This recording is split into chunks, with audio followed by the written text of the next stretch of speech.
Pessoal, vocês estão todos se perguntando, ok, vocês estão falando do ambiente político, como é que está, digamos, esse ambiente que favorece a votação. Vamos ver agora o que está lá dentro, que no fundo é decisivo para a vida de todos nós.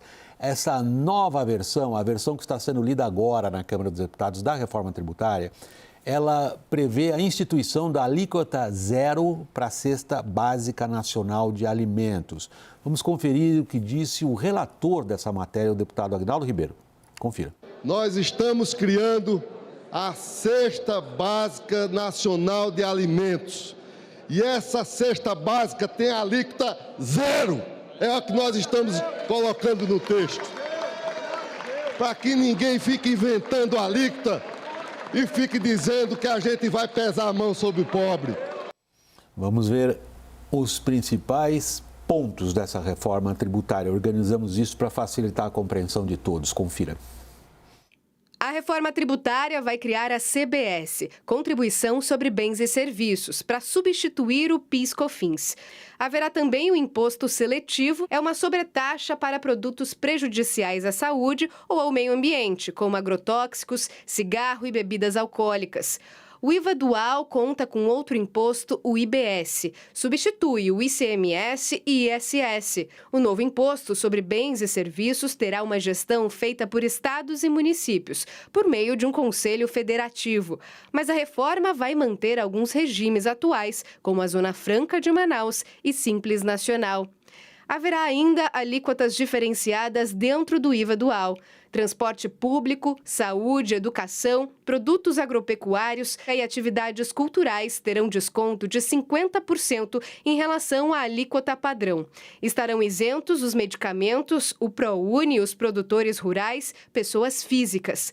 Para corrigir desigualdades regionais, será criado o Fundo de Desenvolvimento Regional, o FDR. Será mantido com recursos da União a partir de 2029, com aportes de 8 bilhões de reais por ano, chegando a 40 bilhões em 2033. Para compensar a renúncia com o ICMS dos estados, está previsto o Fundo de Compensação de Benefícios Fiscais, também mantido pela União, e que ao todo prevê contar com 160 bilhões de reais.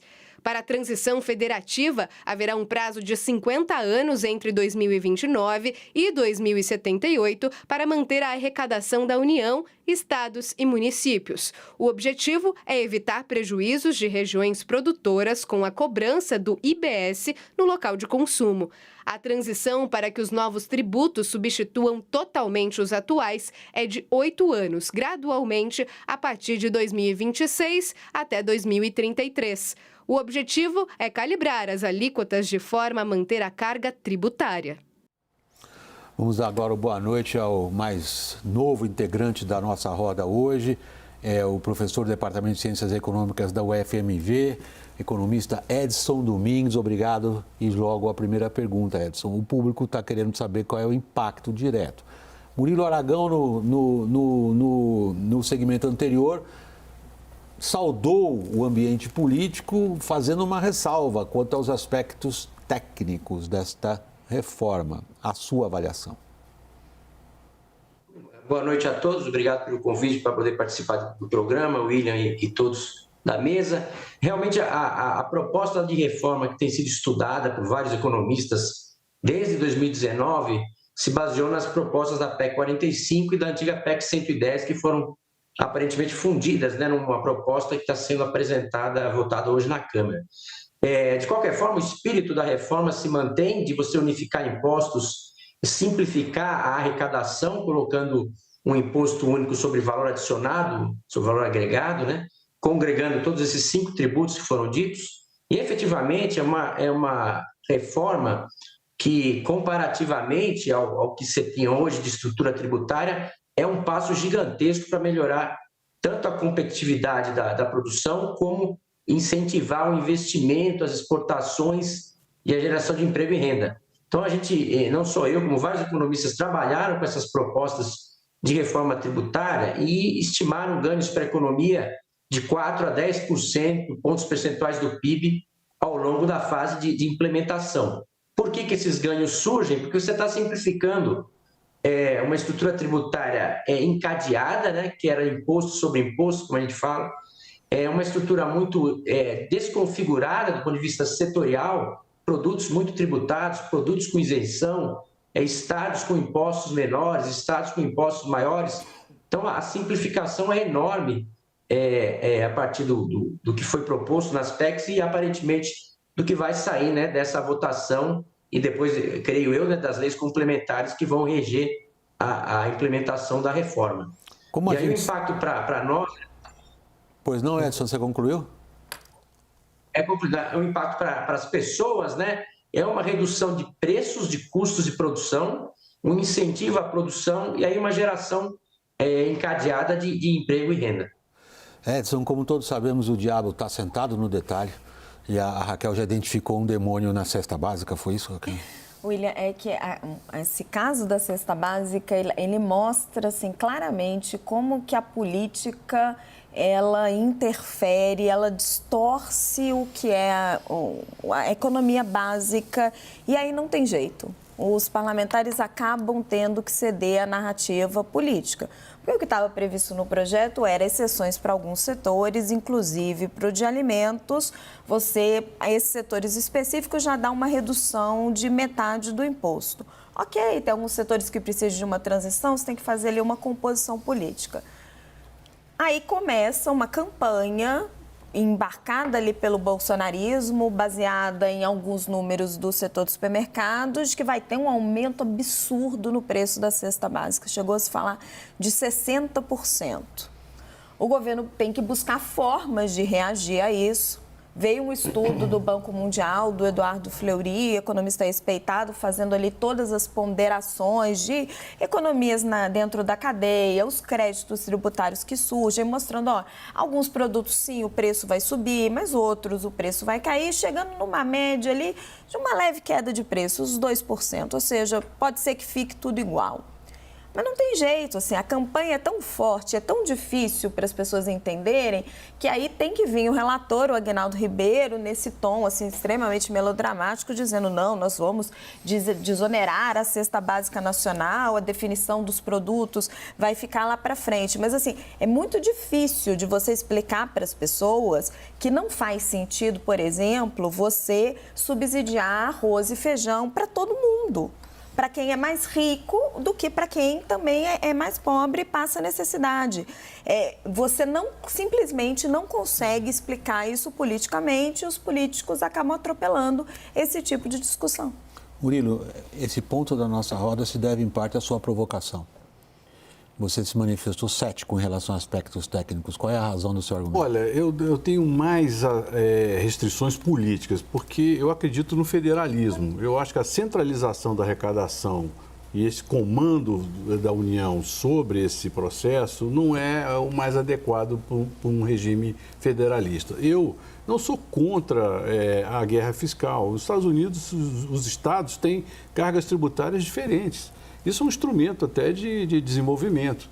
Quer dizer, quando você termina emparedando tudo em 2 impostos, claro que simplifica a cadeia, a cobrança na origem, a cobrança no destino, isso tudo é realmente um problema, mas eu vejo que é um problema federalista aí, eu acho que é uma perda de autonomia dos prefeitos, eu tenho dúvidas com relação a própria colocar, se isso não vai virar um problema de última hora.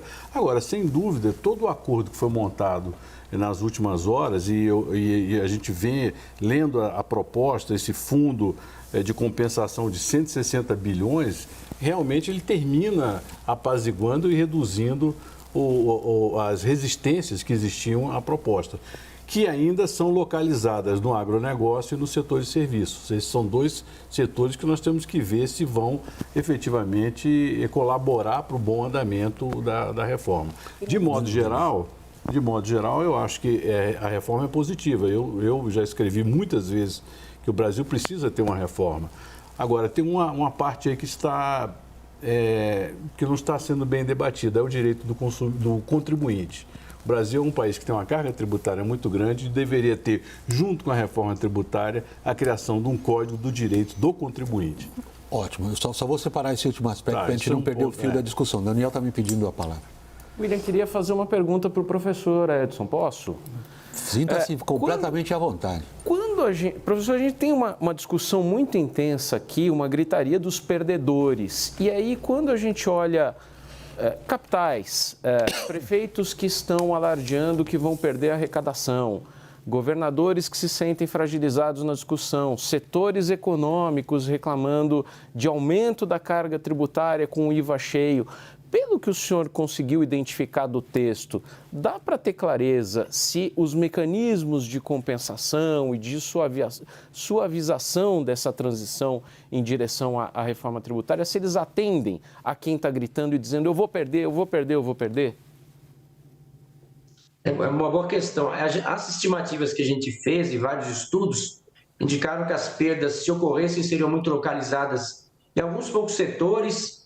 E com o crescimento e os ganhos de produtividade de longo prazo, quase toda a economia iria ganhar. Obviamente, quando um setor é afetado por uma mudança de tributos, né, ele tende a achar que a situação anterior era boa e tem uma dificuldade em visualizar a nova situação que ela possa ser melhor, né? Então, eu acho que os municípios tendem a ganhar, só você colocando o ISS no consumo, você redistribui aquela carga tributária, a receita tributária de serviços para mais municípios, está provado por vários estudos anteriores. Os estados também tendem a ter uma redistribuição melhor da receita de impostos. É um ponto importante que eu acho que vem da reclamação dos estados, é a perda, né, desse instrumento tributário como política de atração de investimentos e desenvolvimento regional, que é um instrumento que se mostrou historicamente muito ruim em termos de desenvolvimento regional, utilizar tributos, né? O ICMS, na verdade, fundamentou uma enorme guerra fiscal que foi pior para todos, né? E aí, então, é muito melhor, eu acho, que um fundo e um dinheiro vai para os municípios para fazer política de desenvolvimento regional, ao invés de você tentar manipular a estrutura tributária do ICMS, né? Que é o que todos os estados fizeram aí ao longo dos últimos 30 anos, numa guerra fiscal que foi muito ruim para os cofres públicos estaduais. Então, acho isso, quer dizer, os setores, eu vi recentemente essa campanha, né, sobre o aumento do preço dos alimentos, que foi muito bem, infelizmente, muito bem executado, eu acho, por quem fez, né, porque trouxe dados completamente equivocados, contas muito mal feitas, né, não houve um estudo, houve uma junção de números muito mal calculada, eu diria, né, mas você vê que teve como foi dito agora na sessão, teve um objetivo, né? E parece que conseguiram essa isenção de tributos da cesta básica, né? Como foi dito aqui apresentado pelo deputado, e como a gente tinha visto, quer dizer, se você quer, é um ponto importante, acho que está passando um pouco batido na discussão, se você quer manter a carga tributária, né? Com a reforma, e você isenta uma série de produtos e setores, como estão aparecendo nas propostas, quer dizer que o imposto para o resto dos setores e produtos que estão na reforma vai ter que ser um pouco maior, né? Então, você acaba redistribuindo, né, aquele ganho que talvez fosse mais concentrado na indústria, um pouco mais aí para os serviços e para os produtos da cesta básica e agricultura, dadas as exceções que você acaba colocando na proposta que vai ser aprovada. Raquel, me pediu a palavra. Não, William, eu queria endossar o que o professor falou e discordar respeitosamente do Murilo. Assim, eu acho que a guerra fiscal ela foi um mal para o país assim, enorme, porque ela vai gerando distorções que eu acho que não gera competição, na verdade, Murilo.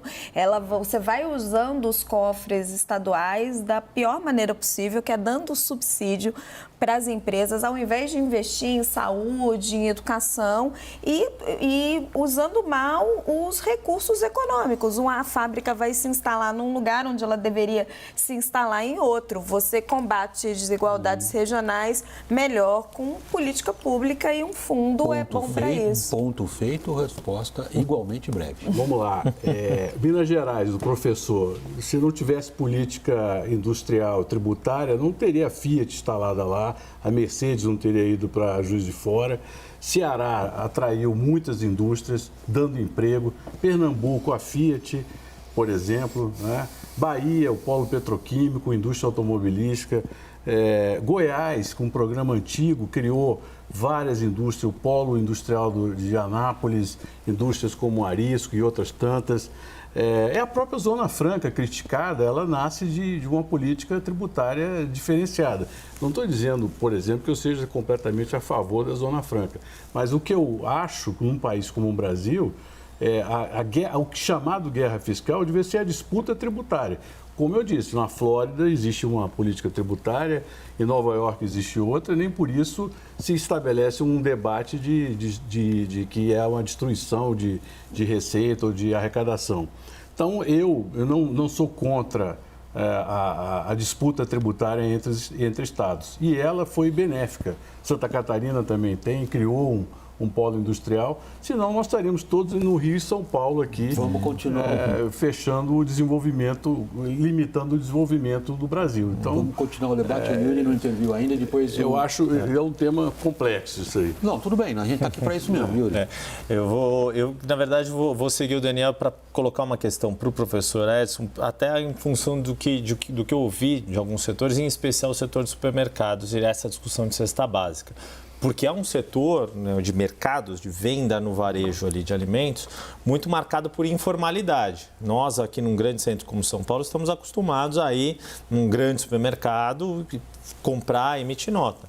Mas aquele mercadinho da cidade do interior é marcado por uma total informalidade. E aí, professor, pergunto o quanto esta reforma pode estimular a formalização desses pequenos negócios no Brasil afora, prós e contras disso e o quanto que esse tipo de formalização vai ser fundamental para um outro dispositivo que está colocado na reforma, que é a história do cashback para as pessoas mais pobres. Se não tiver formalização, esse mecanismo do cashback provavelmente não vai funcionar tão bem, né? Edson. Excelente pergunta. A gente tem das questões dos alimentos, né?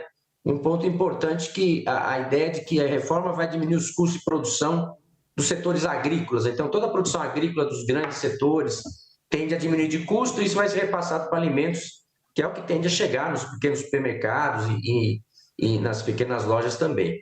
A outra questão é que, como o Imposto sobre Valor Adicionado, o IBS, prevê que você tenha um crédito nas suas compras de insumos para usar na hora de pagar o imposto, isso seria um incentivo importante para a formalização, né, e para não sonegação de tributos, uma vez que você declarar o que você está comprando como produtor, te dá um crédito para você usar no que você vai pagar de imposto. Então, aí tem um incentivo para a formalização.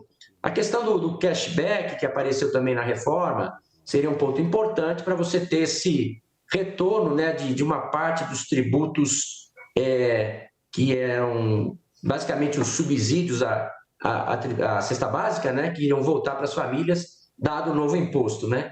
Mas agora eu fico até pensando qual que é a necessidade agora do cashback se os produtos da cesta básica vão ter alíquota zero, né? Então, não seria uma necessidade com esse novo formato da reforma. Mas, de qualquer forma, foi um ponto até levantado, se você quer efetivamente beneficiar as famílias de baixa renda, é melhor você transferir renda do que subsidiar preços de produtos, que acaba beneficiando também famílias mais ricas, etc., né? Então, acho que é importante que, se esse cashback aparecer na economia, sendo um recurso que vai estar ou incluído no cartão do Bolsa Família, ou vai ser um dinheiro que vai aparecer na notinha fiscal, né? Quando você comprar, você tem o retorno. Se você for uma família eleita ou que tem direito a esse benefício, então isso realmente seria um incentivo para a formalização até desse pequeno comércio entrar no sistema de notas fiscais, de cupom fiscal, como a gente conhece. Eu acho que é interessante que o grande cashback da classe média, que é o desconto do imposto de renda para gastos com saúde e educação, ninguém discute muito, né? Esse cashback, né? A gente gosta de manter e não se fala muito, mas quando se fala do cashback para mais pobres, há uma certa discussão, né? Então, eu espero que na esteira da reforma tributária venha uma reforma do imposto de renda, né? Para atrapalhar essas questões também. Segundo o CMS dizem, professor Edson Domingues, eu queria agradecê-lo pela participação aqui à disposição de participar da roda do WW. Muito obrigado, Edson Domingues, professor do Departamento de Ciências Econômicas da UFMG. Boa noite. Boa noite, obrigado pelo convite.